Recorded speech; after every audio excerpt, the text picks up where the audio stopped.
Y en medio del escándalo por el uso irregular de las licencias médicas, el senador Juan Luis Castro presentó una propuesta para incorporar una norma al estatuto administrativo que sancione el uso fraudulento de licencias médicas, estableciendo, por ejemplo, la destitución como sanción para funcionarios públicos que falsifiquen o bien presenten certificados médicos de manera maliciosa. La iniciativa busca cerrar algunos vacíos legales, fortalecer además la probidad y alinear el régimen público con los estándares que hoy tiene el sector privado. Queremos profundizar en este y en otros temas y para eso tomamos contacto con el senador del Partido Socialista, Juan Luis Castro. ¿Cómo está, senador? Muy buenos días. Buenos días, Davor. Gusto saludarle. Bueno, para entender bien lo que usted propone, ¿por qué quiere que el Código del Trabajo se aplique al sector público? ¿Qué se gana? ¿Cuál es el vacío que usted visualiza en el día de hoy? Mira, hoy día hay sumarios eternos que nunca a veces llegan a nada y resulta que existe hoy día en el Código del Trabajo, que afecta a 8 millones de trabajadores del sector privado, una norma que no está en el sector público, que afecta a 1 millón de personas, que es la falsa certificación maliciosa. Es decir, una normativa que sanciona con la destitución, sin pasar por sumario, como causal exclusiva de destitución de un cargo, en este caso, para el sector público. ¿Por qué hemos propuesto esto? Porque no hay que inventar nada. A veces se dice, bueno, hay que crear un nuevo mecanismo, una nueva ley, y resulta que el Código del Trabajo termina siendo mucho más estricto que el Estatuto Administrativo de los funcionarios públicos. Hoy día los problemas de la licencia ocurren en ambos mundos, pero estalló por el lado público porque son funcionarios del Estado, municipales, son funcionarios de ministerios, de reparticiones, pero resulta que ahora el Ministerio de Hacienda les dice, a fin de mes entréguenos los resultados de los sumarios. Algunos saldrán con condena, otros no, habrán atenuantes, algunos irán de apelación después a la Contraloría, a los tribunales. Mire, esto es eterno y a veces no llega a nada, como ocurre muchas veces. En cambio, si podemos de inmediato, cuando hay una falsa certificación de salud, como es una licencia médica, que es un certificado para ausentarse del trabajo justificadamente, y además permite pagar esa licencia, ¿verdad?, que se ocupó. Bueno, ahí tenemos un mecanismo concreto. Otro mecanismo concreto es evitar el pago anticipado de la licencia, que ocurre solo en el lado público, no ocurre en el mundo privado, en que hay que esperar a que se cumpla el reposo, se haga bien y después se devuelve la plata de esos días que no se trabajó. Es una prerrogativa que tiene que ir ahora al sector público porque se han aprovechado, desgraciadamente, y han pagado justo por pecadores, porque la inmensa mayoría de la gente que está de verdad enferma tiene que peregrinar en los Senador. Compines, que es lo que pasa todos los días. Ya, ¿y qué viabilidad le ve a esta propuesta? Porque claro, se entienden los titulares que usted nos indica, pero esto me imagino que tiene que pasar por el Congreso. ¿Se puede aprovechar de alguna manera el viento a favor que hay, a favor de la Contraloría, de las medidas que se están tomando en el país para poder legislar rápidamente en torno a este tema? Sí, ¿sabe por qué? Estamos en un momento de crisis, la crisis tiene que ser una oportunidad. En este minuto hay un proyecto de ley que está perfectamente en condiciones de poder ser utilizado como vehículo para estas enmiendas. Son cosas de resorte exclusivo del gobierno. Ojo, ni aunque estemos todos de acuerdo, estas normativas se pueden introducir si no son de acuerdo al Ejecutivo. Hay tal vez interpretaciones al respecto, pero la palabra la tiene el Poder Ejecutivo del gobierno. El proyecto FONASA, el que va a ingresar ahora en junio, que es un proyecto para cambiar el subsidio. Esto que es bien aberrante que la licencia de menos de 11 días se pague desde el cuarto día. Usted sabe que eso es un mecanismo de presión al final sobre el médico, sobre el sistema, que ya no debiera venir ocurriendo después de 40 años en que existió esa norma. Lo mismo respecto a las causales de destitución después de 180 días de licencia en 2 años, que es una norma que existe hoy día en el sistema, pero se aplica relativamente. Y hay gente que pasa años con licencia médica, como pasó, por ejemplo, en el Hospital San José.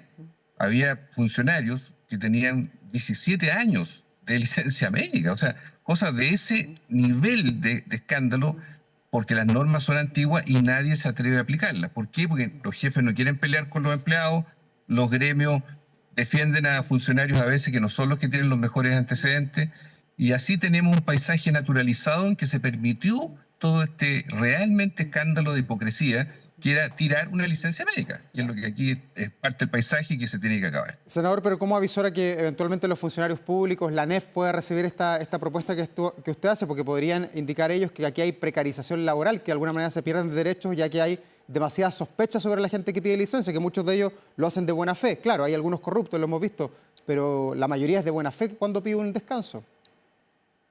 Mire, si hoy día esta norma que yo le digo existe para 8 millones de trabajadores del mundo privado, no estamos inventando la rueda. Estamos diciendo que se haga extensivo para el millón de trabajadores que están en el lado público. O sea, yo no sé si alguien va a defender a gente que tiene malas prácticas. Yo sé que la ANEF no lo va a hacer y lo ha dicho. Por lo tanto, no veo razón para que alguien se atraviese en el camino si sabe que un funcionario certificó malamente, certificó falsamente una enfermedad que nunca tuvo. Creo que eso habla por sí solo, que es una causal grave que debiera ir a la destitución como existe ya en el Código del Trabajo, porque se hace muchos años en Chile. Senador, bueno, esto es una propuesta, se discutirá en su minuto. Vamos al presente, porque ayer en la Comisión de Salud, donde usted está ahí en el Senado, estuvieron con la Superintendencia de Servicios Sociales de la Suceso, Pamela Gana.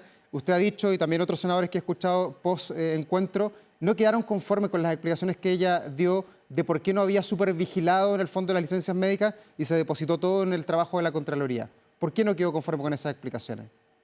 Mire, porque una entidad que tiene ya 11 años de un convenio que habría permitido mucho tiempo atrás detectar lo mismo que tuvo que hacer la Contraloría ahora, pidiendo las bases de datos y cruzando gente que tenía licencia y a la vez salió del país. Una cosa que no parece tan complicada. ¿Por qué no lo hizo el Estado? Porque la crisis de licencias médicas es un fracaso del Estado. Aquí fracasó la Suceso, las Compine, el FONASA, que es el pagador.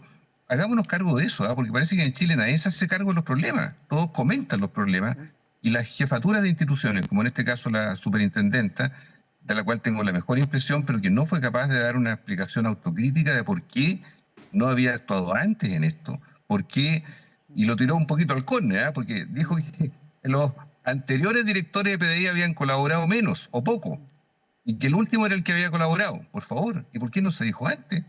Si aquí hay que asumir la responsabilidad, pues, y si no se asumen que alguien diga, pero no se puede venir a llorar sobre la leche derramada de quien tiene el mando, el control del sistema. Ojo con esto, Sí. porque hoy día es fácil decir que estamos todos escandalizados, pero los que tenían que actuar no lo hicieron y por eso nuestro juicio fue crítico, muy respetuoso, pero crítico del accionar de esta superintendente. Ya. Senador, pero no hay una comprensión de cómo funciona el Estado de parte de ustedes como parlamentarios, porque se sabe que el Estado de Chile es de por sí muy, pero muy burocrático, y ella ayer manifestaba de que teniendo las facultades no tenía todos los recursos a su alcance para poder implementar este cruce de datos, esta fiscalización, que faltaban funcionarios, que algo se había hecho, exhibió ahí algunas cifras de cuánto se había fiscalizado ahora y cuánto se había hecho antes. ¿No hay una falta de comprensión quizás también en lo que es la Suceso hoy día, el alcance que tiene para poder llegar con su brazo fiscalizador? Mire, la Suceso tiene por misión supervisar todo el sistema, supervisar a los médicos emisores de licencia. Ojo con eso. Entonces, después del escándalo de los colombianos, acuérdese usted, hace 2 años atrás, poco se ha sabido de nuevas acciones penales. Tiene como misión supervisar a las Compin.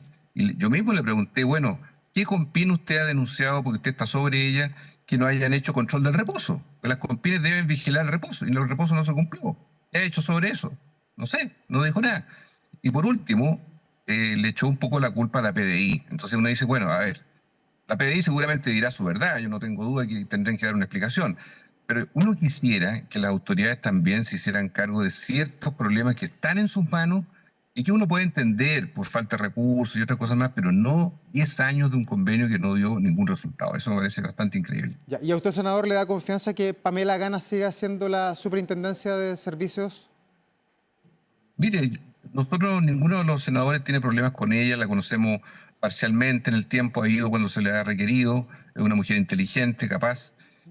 Nosotros no somos los llamados a andar exigiendo salida o no, eso tiene que verlo el Ministerio del Trabajo, donde ella depende. Pero algunos colegas Pero suyos sí claramente, pidieron la salida de ella. ¿perdón? Algunos colegas suyos sí los noté en un tono más de que Sí, tiene que renunciar, que hay que sacarla y cosas así. pero eso depende, mire, yo también pienso que eso depende exclusivamente del presidente, del ministro del Trabajo. No vamos a ser nosotros los que andemos persiguiendo a la autoridad, pero sí le pedimos a la autoridad que respondan por las facultades que tienen. Y en ese sentido, creo yo que el gobierno al más alto nivel tiene que tomar medidas porque no puede quedar prácticamente inmóvil la situación hoy día de control de licencias médicas, habiendo facultades, habiendo nuevas leyes incluso, para que sigan ocurriendo estos mismos problemas escandalosos que hemos vivido en los últimos días con la denuncia de la Contralora. Claro, y todo esto es derivado de la acción de la Contraloría General de la República, que ayer tuvo un nuevo capítulo con otra fiscalización intensa a los gobiernos regionales. ¿Cuál es la lectura que hace usted de esta acusación que hace la Contralora a 6 gobiernos regionales, entre ellos el de Santiago, acusándolos de que se desviaron recursos eventuales para algunas campañas políticas? Bienvenido que el rol de la Contraloría sea exactamente el de auditar al Estado. La Contraloría está sobre el Estado, tiene que detectar los problemas, las faltas, los delitos, tiene que hacer las correcciones porque el Estado lo necesitamos todos. Esto no es para terminar con el Estado, pero sí para mejorarlo porque la gente, que es la usuaria, se queja mucho del Estado. La gente ve cuando hay problemas de probidad como este, por ejemplo, en las licencias médicas, desconfía enormemente del Estado. Entonces, la Contraloría debe seguir intensificando, como lo ha hecho muy bien, de manera ejemplar, su rol. Y su rol no debe molestar a nadie. Debemos estar agradecidos porque está cumpliendo la pega, pero desgraciadamente en el Estado no todos han cumplido su pega. Y de eso también tiene que haber responsabilidad. Senador Juan Luis Castro, muchas gracias por esta conversación. Que tenga una buena jornada, un buen día jueves. Hasta pronto, Davor. Gusto saludarle. Gracias, buen día.